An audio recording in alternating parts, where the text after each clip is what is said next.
Chicos, muy buenos días. Vamos a ver hoy las clases de textos líricos. Empecemos con el poema. Entonces, ¿qué es un poema? Es un texto lírico en el que el autor expresa sentimientos, emociones e ideas. Para ello utiliza tres elementos: el tema, el tono y la musicalidad. El tema presenta un mensaje o una idea, puede ser la belleza de un paisaje, la alegría de vivir. Entonces es escoger de qué se va a tratar mi poema. Me gusta mucho la almohada. Listo, entonces escogí la almohada. Luego va a seguir con el tono. Puede expresar amor, gratitud, tristeza. El tono es el tipo de expresión que identificamos a través de las palabras y los versos. Como ya escogí la almohada, resulta que la almohada me genera mi amor. Entonces yo voy a hacer mi poema, el tema de la almohada, el tono, el amor. Y la musicalidad combina la manera armónica, los sonidos de las palabras para darle ritmo y melodía. Entonces es la manera, podemos decir, romántica o agradecida que yo le voy a dar al poema porque lo voy a hacer sobre mi almohada. Existen diversos temas en la poesía. Yo les he dicho a ustedes desde el primer periodo, le podemos hacer poema a lo que queramos, empezando desde el baño de mi casa, siguiendo por la cocina o por un súper atardecer. En este momento estoy viendo unas nubes espectaculares desde aquí en mi ventana, entonces yo le puedo hacer poema a eso. En la poesía, además del amor, los poetas han escrito sobre amistad, sobre la compañía de los padres, la soledad del anciano, la alegría de los niños, la tristeza de las personas, las cosas que los inquietan, o sea, las cosas que les generan así como esas preguntas o lo que los sorprende. De igual forma logran la musicalidad mediante distintos recursos, a veces con la semejanza de sonidos de las palabras, que es lo que nosotros conocemos como esa rima, que hay palabras que son muy parecidas y suenan muy chévere, que se hacen a final de cada verso o mediante la extensión de los versos largos o cortos. Ya vamos a ver eso. Entonces tenemos las características del poema. Se pueden escribir en prosa o en verso. No sé si de pronto se acuerden, igual ya lo hemos repasado porque ya vamos a tener clase primero en Zoom, y es la manito. Entonces nuestra manito, los deditos, es lo que conocemos como los versos, o sea, los renglones cortos, y la prosa son los renglones largos. Generalmente tienen rima, creo que los poemas es una de las cosas que más atraen, es precisamente porque tienen rima, aunque los poemas en prosa, o sea, en renglones largos, que van de renglón completo, no siempre la tienen. Además es un poquito más complicado. Expresa sentimientos, de eso se tratan los poemas, de que usted saque los sentimientos que tiene. Puede ser amor, puede ser odio, ¿listo? No necesariamente tiene que ser algo bonito porque no todos los poemas son bonitos. Puede ser breve o puede ser extenso. Hay gente que es muy buena escribiendo, entonces pueden hacer un libro de poemas. Y utiliza recursos literarios, ¿listo? Que es donde ya nos vamos a meter. Recursos literarios como la metáfora y la personificación, que en este video se los voy a explicar hasta con ejemplos.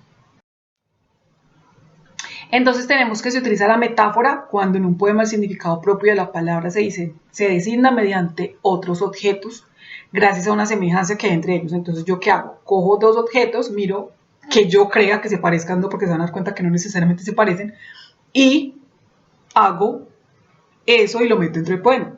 Y luego tengo la personificación, que es cuando cojo un objeto o un animal y le doy características de personas. Vamos a ver. La metáfora. Entonces, la metáfora es el sentido imaginario de las palabras. Entonces, vean, las perlas de tu boca. Cuando hablo de las perlas de tu boca, estoy hablando de tus dientes. Ah, ¿cómo así? Resulta que yo no tengo perlas en mi boca. Tengo dientes, pero se hace una semejanza o un sentido imaginario porque como los dientes son blancos y las perlas son blancas, entonces creen que hay un parecido.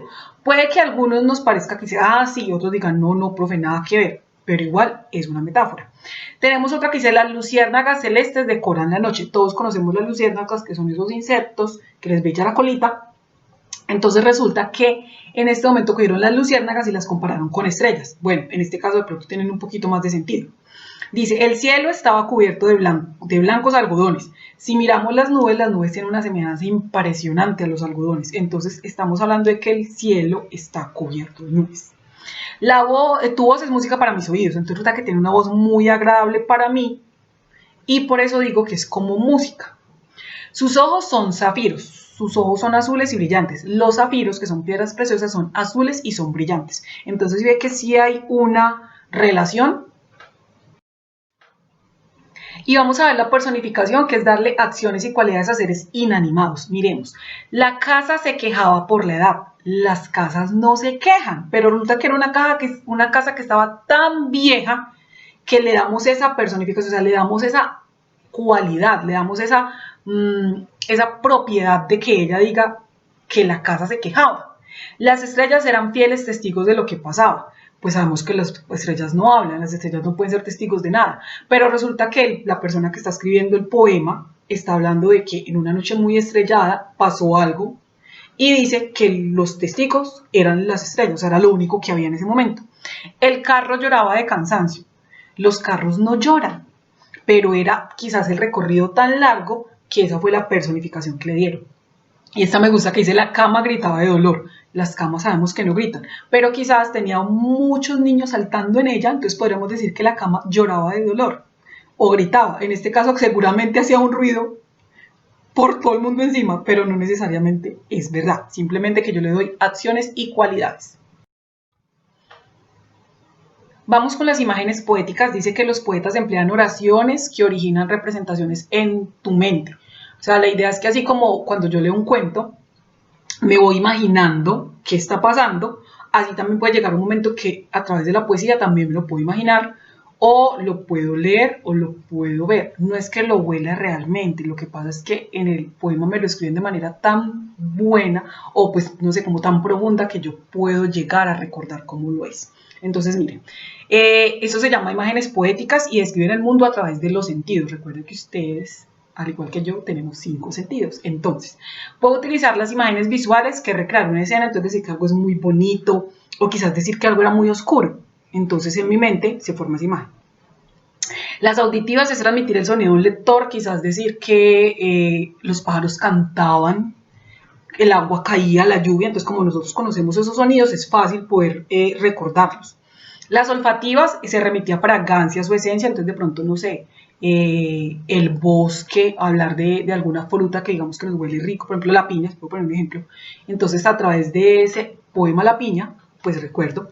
Las táctiles, que es percibir algo con el tacto, entonces de pronto decir que algo era muy suave, que algo se sentía muy cálido. Gustativa se refiere a algo del sabor, entonces a contar de pronto, vuelvo a la piña, que la piña no solo me olía rico, sino que también me sabía rico. Las orgánicas se describen la sensación física, como el hambre, el dolor y la fatiga. Entonces, si yo estoy contando que, no sé, algo me duele, quizás una pérdida de un ser querido, una mascota, voy a hablar del dolor. Entonces, hay algo que, si yo me identifico con lo que escribió el poeta, voy a sentir ese dolor. La sinestésica se refiere a toda la parte del movimiento escrito en el poema. Entonces, quizás caen las hojas de los árboles, entonces igual, claro, al caer hay un movimiento.